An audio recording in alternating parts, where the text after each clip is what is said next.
भावांनो, सकाळी मी एक रील पोस्ट केली होती. ते रील्स बनवण्याचा मुद्दा असा होता की इथं खूप घाण होती आणि आपले भाऊ ते रील्स बघितल्या तात्काळ इथं आले आणि पूर्ण हे साफ करून घेतलं आहे. सर्वांना सर्वप्रथम जय लहूजी, जय अण्णा, जय भीम, जय महाराष्ट्र. तर भावांनो, गुडसूर गावामध्ये अण्णाभाऊ साठे इथे सभागृह बनणार होतं. जी जागा होती ती काय झालं काय नाही ते आपल्याला काहीच माहिती नाही आहे. जागा कशी आहे काय आहे काहीच माहिती नाही आहे.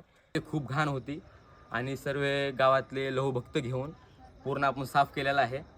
आणि उद्या आपण हे पाटी पण चेंज करणार आहे, कारण की खूप घाण झालेली आहे पाटी. इथे पूर्ण कचरा वगैरे टाकतात. समाजांना काही कळतच नाही आहे की अण्णाभाऊसाठी कोण होते, काय केले. आणि आपण तेच शिकू.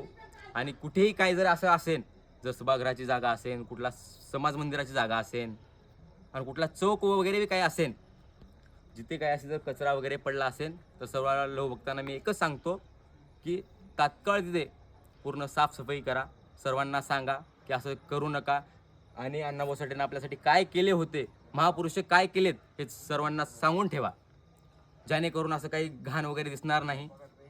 बस एवढंच बोलतो. जय लहूजी, जय भीम, जय अण्णा आणि जय महाराष्ट्र.